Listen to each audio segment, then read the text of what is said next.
নমস্কার বন্ধুরা, মিনুর রান্নাঘরে আপনাদের স্বাগত। চলে এলাম নতুন একটা রেসিপি নিয়ে। আজকের আমি কিছুটা কাটা মাছ নিয়ে নিয়েছি। এই মাছ দিয়ে একদম পাতলা গরমে খাবার মতো একটা ঝোল করে আপনাদের দেখাবো। এই মাছের মধ্যে একদম প্রথমে আমি দিয়ে দিচ্ছি পরিমাণ মতো নুন, আর দিয়ে দিচ্ছি একটু হলুদ।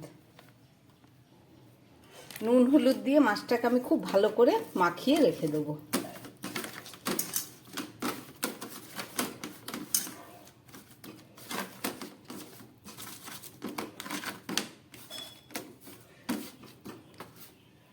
নুন হলুদ মাখা হয়ে গেছে। এবার এটাকে 5 মিনিট রেখে দিয়ে বাকি যা সবজি দিয়ে রান্না করব সেগুলো রান্না করতে করতেই দেখিয়ে দেবো।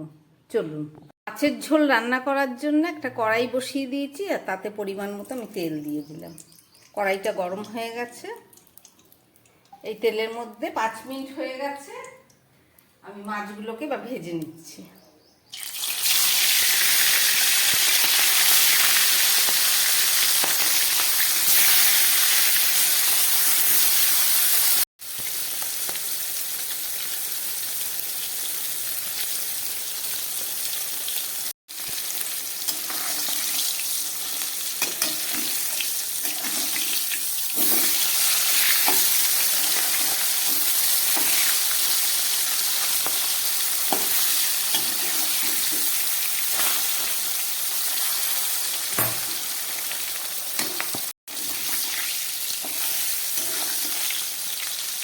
মাছগুলো ভাজা হয়ে গেছে, এবার মাছগুলোকে আমি তুলে ফেলছি।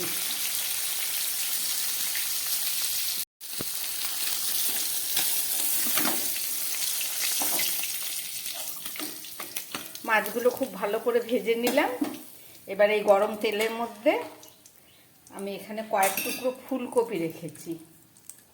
ফুলকপিটা ভালো করে ধুয়ে নিয়েছি, কেটে দিয়ে উষ্ণ গরম জলে ধুয়েছি। এবার একটু দিয়ে দিচ্ছি হলুদ, সঙ্গে দিয়ে দিচ্ছি একটু পরিমাণ মতো নুন, দিয়ে ফুলকপিটাকে খুব ভালো করে ভেজে নেব।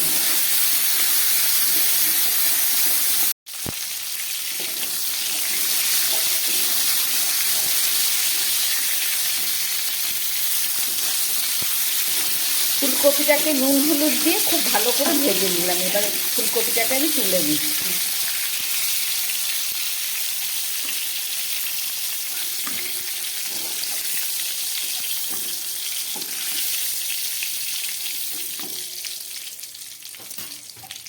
এই তেলের মধ্যে আমি খানিকটা তেল আরও দিয়ে দিলাম। তেলটা গরম হয়ে গেছে, এবার একটু সাদা জিরে ফোড়ন দিচ্ছি। সঙ্গে দিয়ে দিচ্ছি একটা তেজপাতা, আর এখানে দিয়ে দিচ্ছি 4 টুকরো মতো আলু। অনেকটা সবজি পড়বে তো আলুর পরিমাণটা একটু কমই দিলাম। আর সঙ্গে দিয়ে দিচ্ছি 2টো পটল। পটলগুলো লম্বা করে কেটে নিয়েছি। এবার আলু আর পটলটাকে আমি খুব ভালো করে এবার একটু ভেজে নেব।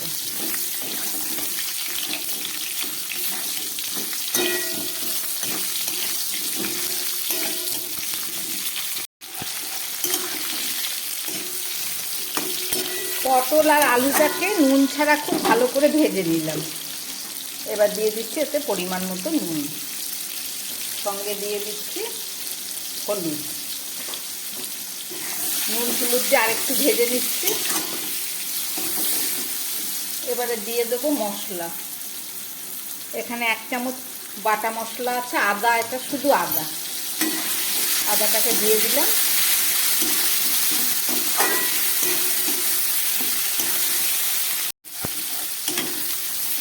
এবারে দিয়ে দিচ্ছি জিরে বাটা। 1 চামচ জিরে শিলে বেটে নিয়েছি।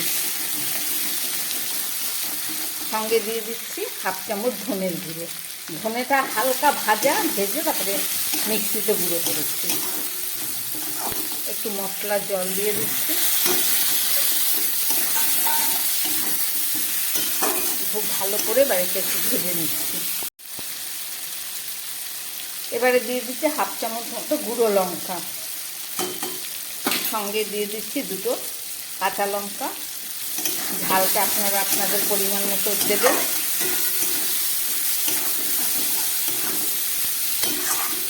জিরের গুঁড়ো, ধনে,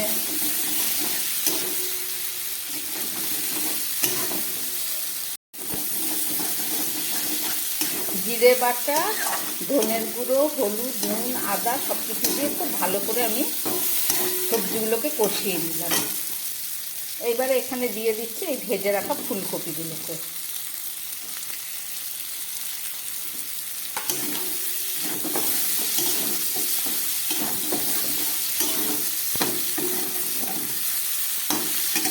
একদম মশলা কষে গেছে, এবার দিয়ে দিচ্ছি উষ্ণ গরম জল।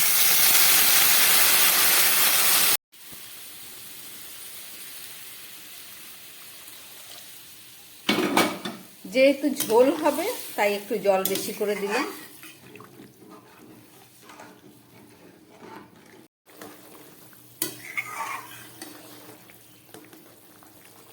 তেজপাতাটা তুলে দিলাম। ঝোলটা ফুটে উঠেছে, এখানে আমি কিছুটা সজনে ডাঁটা, হাফ টমেটো নিয়ে নিয়েছি, এটাও এর মধ্যে দিয়ে দিচ্ছি, ঝোলের উপরে দিলাম।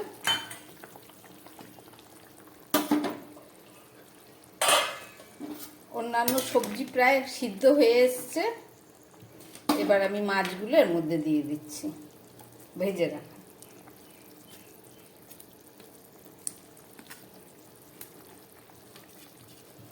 সঙ্গে দিয়ে দিচ্ছি একটু ধনেপাতা। সবই প্রায় দেয়া হয়ে গেল, এবার মাছের ঝোলটাকে ফুটতে দেব। একটা ঢাকা দিয়ে দিলাম, 6-7 মিনিট মতো একদম গ্যাস কম করে আমি ফুটিয়ে নেব। ফেরত এসে দেখাচ্ছি। 6-7 মিনিট পরে ফেরত আসলাম, ঢাকাটা খুলছি।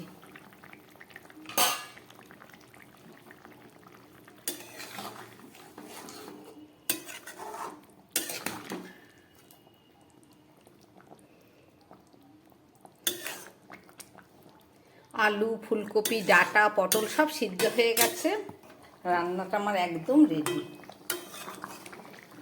যেহেতু এটা ঝোল করব বলেছি, পাতলা ঝোল, এইটুকু ঝোল আমি রেখে দেব।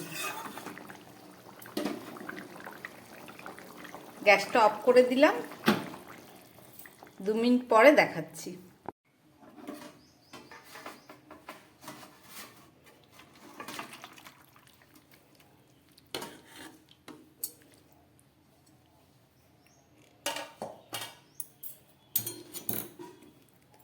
ঝোলটা এখন অনেকটা বেশি মনে হচ্ছে, কিন্তু ঠান্ডা হলে আবার একটু কমে যাবে।